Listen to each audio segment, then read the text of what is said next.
Activate.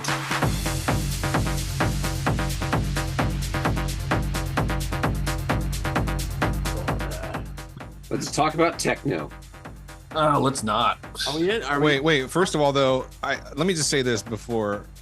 It's really hard at this point to do like a techno soundtrack and make it not sound played out and derivative of other fucking movies that have already come out that are better, et cetera, and I don't know how you guys feel about this movie yet, but I will say that I think the soundtrack to this movie is spec-fucking-tacular. Yes, it is. Right. Absolutely. Now, top to bottom. Oh, absolutely top to bottom. Fuck you.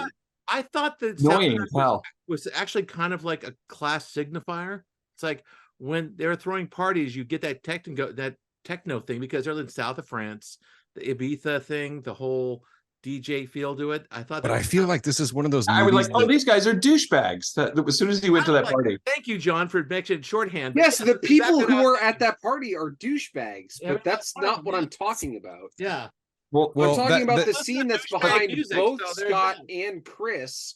them Running, and then that insane driving techno starts to pull in, and it's that wasn't in the rhythm of what they were chanting. No, it wasn't, because he's not in the rhythm of what they're chanting. I get it. I get it. His brain is broken, and that's just the noise that's existing in there.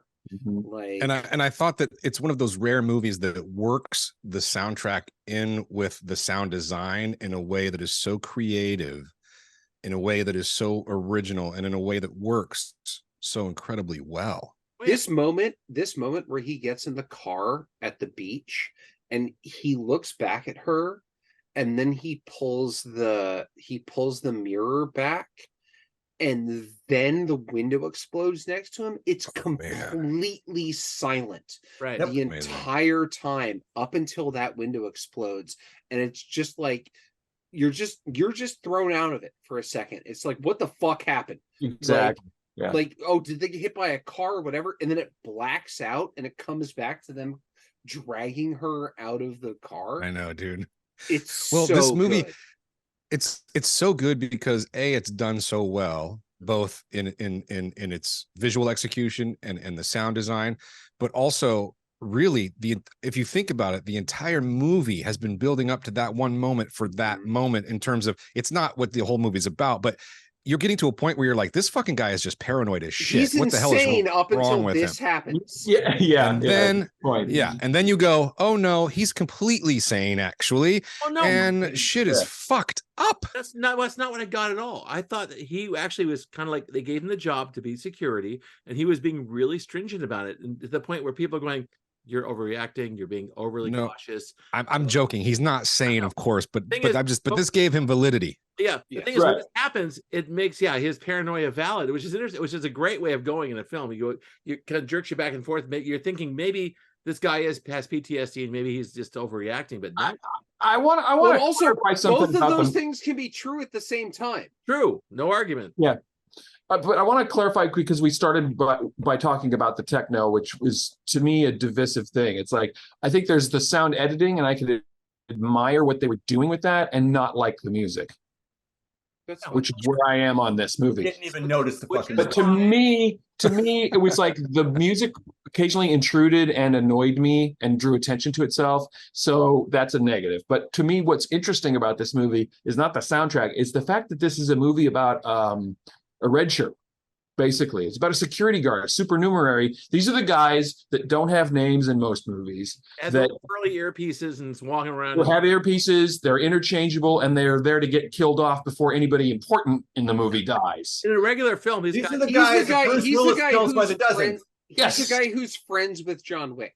You know, when he walks up and he puts the gun to the back of Kevin Nash's head, and he's like, "Have a good night, Mr. Wick," and he just takes the headphone out and walks away. That's who this guy is. And it was interesting to see a movie about one of those guys. Because they're all broken. And I don't know how to say his last name, but Mateus, the actor here, Schoenaerts. German? I have been. He's Belgian. I think Belgian. Okay. I think he's Belgian. I've been watching him now for a while and following him, and What else has he been in? The Drop. un- He's so good in The Drop. he's also in a really good movie called Bullhead. That's where I first noticed him. But he's also in a really great movie by the same director as A Prophet Mhm. called Rust and Bone Oh, with Marion Cotillard. Oh wow. It's a beautiful movie. It's actually on my list, maybe because I know you guys really liked A Prophet. It's the same filmmaker. Yeah. But this guy, kind of like Grillo, but on, I think, another level. This actor has this brooding presence at all times, and he's just Brooding. you Capital B, can't brooding. you can't take your eyes off this guy though. I mean, he's just fascinating to watch. One of my favorite scenes was the dinner table scene where nothing is happening. They're just sort of strangers and they're eating together at the table. Right. And so much is done with like, when do I make eye contact while I'm eating? I mean, when he bites into he's embarrassed to bite into the chicken leg. Yeah, but I mean, it's this weird little dance that they're doing. And the movie is kind of, that's to me the best thing about this movie is the fact that it is slow paced and it is about these little moments, that it eventually builds up to something. I wish it had kind of ended somewhere better than it did. I didn't buy it for 1 second. The ending is not We good. need to talk about the ending in a second, but we'll get to that. No. I want to know what Chris is saying. I did not buy that she would, after everything that woman has gone through, I did not buy for 1 second that she would around there for 1 millisecond longer. No, I'm sorry. Hold on. Scott's yelling. I want to hear I'm what yelling. I'm Chris making said. You didn't buy that she what? Well, I went back and watched it again to make sure I didn't misinterpret something. So she did not get on the first plane the fuck out of there? No, she absolutely did. That's a hallucination. No, but this is that's not her. Chris, this is the thing I'm yelling about. This is an Owl Creek Bridge ending. Who do we lose? Who's Jared? Jared. What do you mean? That thing behind you is Owl Creek Bridge? Yes.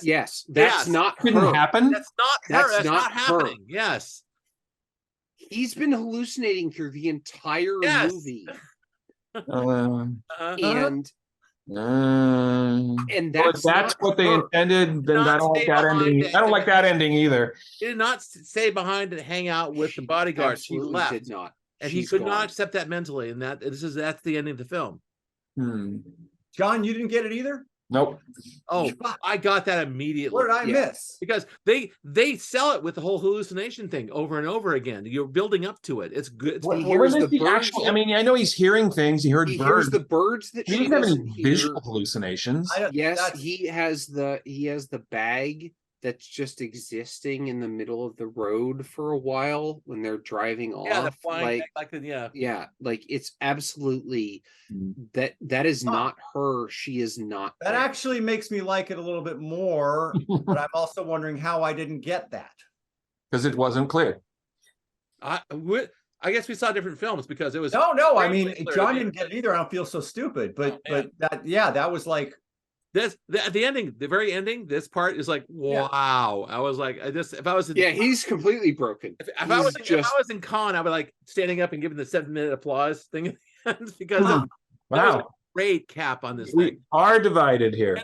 No. Like I said, if that's what I missed, and I'm willing to accept that I missed it, and John and I both missed it, then that kicks it up a notch for sure. All right, yeah, because I was like, the fact that we missed it. I mean, I don't think I'm a naive viewer. It is subtle. It is subtle because there's lots. This whole movie is subtle. Yeah, the thing is, there's a lot of action stuff. Is inert. Thinking about like a gangster film kind of tropes going in there. Well, you're not really talking about his mental state. You're more talking about his situation. It's like trying to guard these people and the husband's an arms dealer and that kind of thing. The movie makes it very clear that the guy is wound tight enough to crap out a diamond. I mean, like that. He's diagnosed with hearing loss, which isn't super evident throughout the rest of the film. He's not diagnosed with hearing loss. That is another thing that, again, this movie is called Disorder, as in post-traumatic stress disorder. Oh, I know. That's what he's not diagnosed with is PTSD, which he clearly has. Right. it's not that he has hearing loss, it's that his brain is so cross-wired that he's Left, right. not sure which direction Yeah. it's coming from in a direction that you could explain to somebody. But Unless he's He fighting. immediately knows where it is. yeah. Like it's not that like if he hears something on his left, he doesn't know it's on his left. He instinctually knows he should turn there, but he can't say it's my left because he gets all the answers right in that. But there's times where the person who's administering the test is like, look at me, because what he's actually doing is he's looking at his hands, and when it goes off, he puts his hand up and looks at which hand goes up and goes left, right. Like it's a cheat. It's an exceptionally good understanding of what paranoia is like, or actually body dysmorphia, where you don't. I don't even know how I would say that. Well, It's like, just he's disconnected from himself. He's disconnected from his own body in a lot of ways. The hearing loss thing is imaginary in a lot of ways. But it's not. But again, it's not hearing loss. It's like a confusion of. Fine. Yeah. He can't convert what he's hearing into words that normal people can understand. That's a dysmorphia. Also, he is having auditory hallucinations because he hear those birds. So, yes, it's subtle stuff, but it's there. And like I said, the end of the payoff was like, it's almost like a psychotic break. You know, it's like the end of Eraserhead, if anything. You know what I mean? That actually makes sense to me, Scott. That scares me a little. I knew it would. I feel like, but I always feel like he's just a little bit above that. Like it's just like he's attempting to float along above like how normal humans react, and then there's those couple of moments where he drops back down into it. And one of them is very early on when he goes out to the car at the gate, and the guy he's not on the list. Oh, right. Yeah. And his response is the response that any of us would have if you're handed a list and saying, oh, only these people can come in. And hey, what do you think that part was, that the guys was on the list and he was trying to stop him? What'd that mean, you think? Well, what does he do? He immediately gives the list back to the other guy, goes right back into the house, and then follows him around. That's right. And following him around to be there. Brings him all the way into the conspiracy. He sees all of the different parts of the conspiracy. And eventually when he's like, hey, do you need any help? He's like, no. And then when he walks in while they're talking, which is really bold in a lot of ways. And then when Lee comes back out, and he's like, go get my wife. And it's like, all right, I have to go get your wife then, you know. Like, this movie doesn't delve very deep into any of that. That's a choice that they made to make this movie really about him, and he's powerless to do anything about these people that are hugely powerful and their lives and what they're doing. He's not important. No, although he doesn't get an arc to go and like murder those people or anything. No. That would be a whole different movie and not as interesting of a movie. He's half mute witness and half of kind of like a protector. But he tries because he talks to him. He says, your husband's not a good guy. Yeah. I didn't know he's getting paid for this even. It's like I wasn't even sure. No, he's not getting paid anymore. Yeah, exactly. Yeah. Now, let's talk a bit about Diane Krieger, who is, I think, a force of feminine nature. I think she's great. Oh my God. Okay. And I know she I think what her first big showy role was Troy or something. But she was Helen of Troy. Yeah, she's had quite I've launched 1,000 ships for her. But she was in The Border. She's perfect English. She was in this perfect French, in like German films, perfect German. Very good English in this too. Yeah, and she is basically a superior person than all of us. She can go and do anything. She is all beautiful and talented, and wow. I can see what the guy fell for. Basically, that's like Paul Ami, who plays Denis, is fucking great in this too. Like, yeah, he is. Oh that poor guy. He was that great scene though, where he's watching him flirt with her. Oh yeah. Yeah, it was increasingly like he just can't do it. Like he's just not capable physically or But mentally. there was a little kind of a That's kind of a schoolboy rivalry going on for a second there, like who can Yeah. get her attention kind of thing. It was so But- fun. Fucking Chris, that is so good. Yeah, when the because shit hits the fan, this guy. Oh, dude, that was everything nuts. you guys have been saying about his mental state. The second shit hits the fan, it's like, I mean, how many people has he like killed with his bare hands in this fucking movie? Well, he kills one of them by just beating him to Just death, banging on his the head into a fucking- glass table. Yeah, until he's dead. I know, it's nuts. Well, he was that. As the owner of a glass coffee table, I can tell you that shit hurts. Also, do you think he was French Army or you think he was Foreign Legion?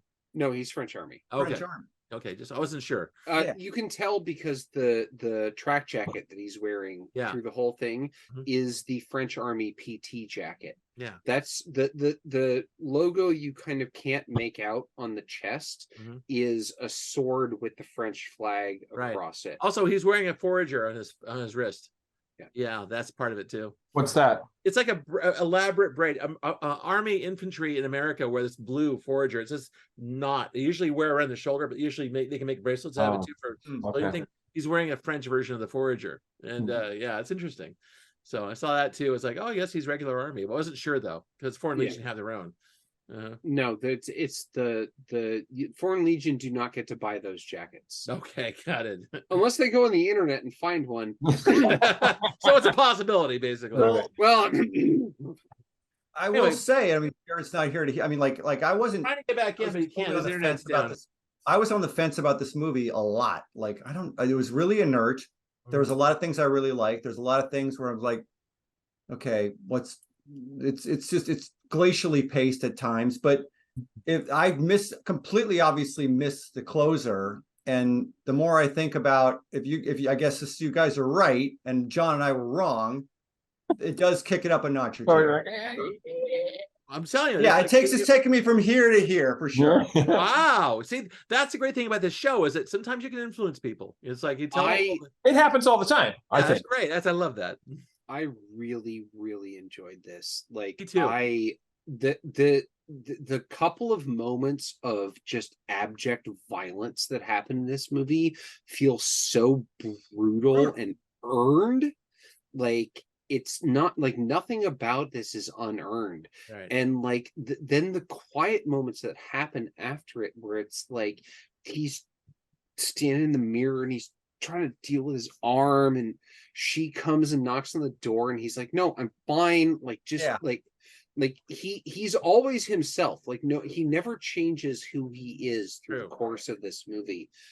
And then yes, the very end where he's like, I'm not going to the airport with her.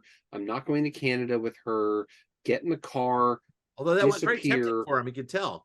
Right. And then she comes back and wraps her arms around him is And that was just like stripping up the coffee table at that point. Like, right. Yeah. It's just like fuck. Yeah. God damn it. That's the thing you always, because they had that one moment of intimacy where they both fall asleep on the couches together. Oh yeah. Like because neither of them can sleep through the whole movie. Well, as the husband's in jail in Switzerland, he's in there basically being a surrogate father figure and protector.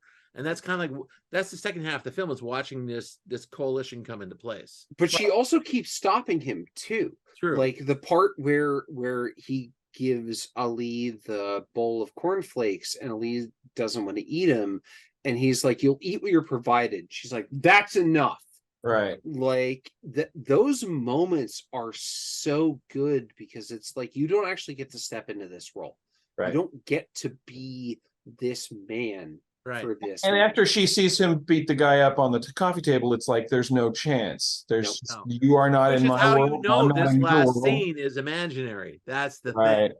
Right. You got Which the hell to out of me there. was like, since we didn't know it was imaginary, like Chris wanted to flip the table over. It was just like violates everything that the film was up to this point. Because this guy, well, that was the Feels. thing. Tad just used the word unearned, and what I thought I was watching to me was 1,000% unearned. this is dark because the guy's doomed, and he's if you talk about character arcs, this guy doesn't have one. It's a straight line. Right. Well, So and Jared- she's the line when they're both falling asleep on the couch and she's like, I can see you in Canada, but not in the cities. I can see you in the wilderness, Countryside for It's hunting. funny. killing bears. Yeah. Killing bear.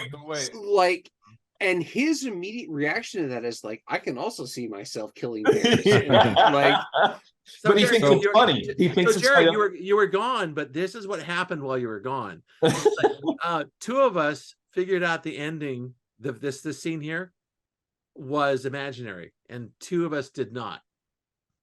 Yeah, that's a good question, right? But I want to go back Is to. it a question? Jared's not going to be a tiebreaker. Oh yeah, you have to be a tiebreaker in this one because I think He's Well, not. wait, but It's- before I I think it's Owl Creek Bridge. Basically, my before my internet dropped, Chris said he didn't buy this or something. Because I didn't think that it was imaginary. I And I'm thought like, bullshit. Exactly. I went on Chris' I side. thought that she He didn't came come back back. out of the car, did not go to the airport and No went and fucking hugged way this she's going guy. back to that house. Right. Yeah, Or yeah. anybody. but Tad and I saw his history of hallucinations. He was hallucinating all the time in this film, so the ending is hallucination as well. In fact, it's a psychotic break in a lot of ways. I the end of the mean, film. it's kind of cool. I mean, Well, it I kicks- think that's it's what happened. It kicks it up a notch for me a little bit. I think it's cool that it's open to interpretation, right? Yeah, I mean, that's there the it is. whole. Boom, boom. That's exactly right. Well, And that's, and We whether or got not me and Chris over here, and Scott and Tad over here, and Pretty Jared. much. And Jared, well, the Jared's fact gonna be a that good dad here right now. the fact that listen, it is open to interpretation. I think both are the right answer, and also I think neither. it's also neither, and also it doesn't matter because what the film is doing, is it's giving you that moment, whether it's real or not. It's an emotional moment, and I think that's what's most important. Yes, is it earned but or unearned? it But actually it's very kinda different. It means a matters very if different it was thing. real or not. It means does. it matters a lot. It does No, matter. actually, no. It's on the screen. I agree with Jared. I don't think it matters. I think actually it matters quite a don't bit. think it matters. It does. No, I think this film is so well done that it's giving you, it's, you know, whether it's imaginary or real, it gives a sense of, wow, that was something that we probably wanted or were hoping for, and we didn't think we were going to get, and it's up on the screen for you to interpret. Okay, here we go. So did happen, didn't happen. It does matter, doesn't. Oh, Nah. I got a grid. Okay, so we need- go. All right, I'm gonna go first. Go first. It didn't happen, and it really matters. So Scott. I'm all the way up there. I'm with Scott. Okay, I get to draw graphics for this later on for the John. show. All right. Okay, Tad. Didn't happen doesn't matter. Didn't happen, doesn't matter. Okay. Okay. When you say did or didn't, she did or did she went back to him, or it's in his head? Chris mumbles and chirps and whistles. Did it? The end No, it happened, fucking matters but because it happened. I mean I gotta go back and rewatch it. I didn't think it happened. Okay, here's Didn't mine. happen and Didn't happen does fucking matter. okay. Didn't happen. Does. Okay, so three of us are up here. Okay, good enough. Okay, here's mine. And Jared. So it doesn't Here matter. is directly in the middle. Here. It doesn't matter whether, okay, He's the it could have the happened or axis. could not have happened. It matters that it's in the movie. Meaning it's got an emotional punch that I think is Oh, significant. no, it's- Whether it's real or not, whether it's real or not doesn't matter. No, see that's my problem. Yeah, It did two not have an spots, yeah. emotional punch for me. You have two spots there. It matters, but it could or may or may not be real.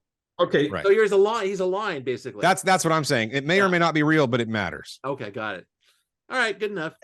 I mean, Okay, so yeah, he's on the line. the movie. I'm with John. The thing I found interesting about this movie is it's about the guys that get slaughtered by the thousands in other action movies.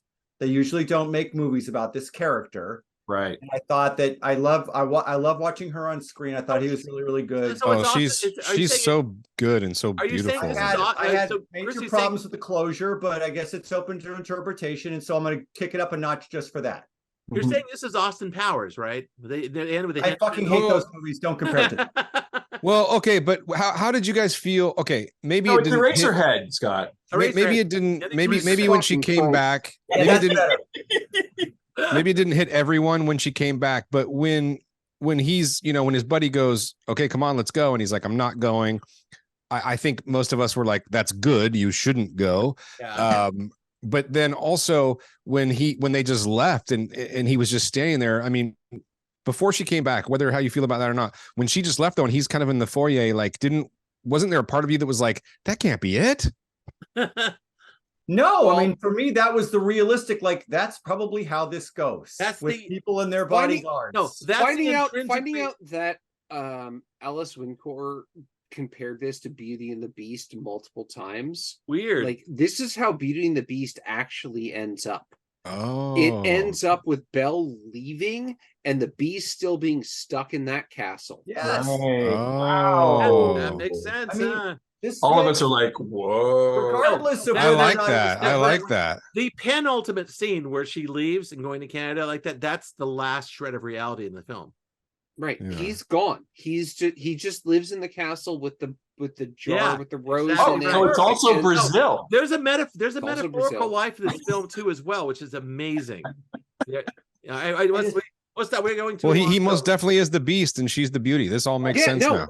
And however, he is also the Beauty because We have to pull clips for she that. shot him, specifically said in an interview that she shot him the way that male directors shoot female actresses. Oh, he's Like, gorgeous. He's totally yes. beautiful. Oh, And the whole point was this is a female gaze on a beautiful person for this entire movie, Hmm. but they're also dangerous. Well, in a that's- European tracksuit sort of way, but yes. It was real. It read real. No, he's gorgeous as shit. When he Let me tell you takes something, when he dude. That takes the guy can fucking- wear- when he takes the tracksuit off, I know. and it's just Shit. he's standing there in the mirror. That Fuck, motherfucker. I can smell the Dracon Noir on that guy. Come on. Yeah, right. But he wears the hell out of a shit. pair of Levi's. That's all I'm saying, Goddamn dude. right he does. All right. Go the cards. This is it. Oh, I dude. mean, all right, I'm here now. Yeah, I'm about with Chris.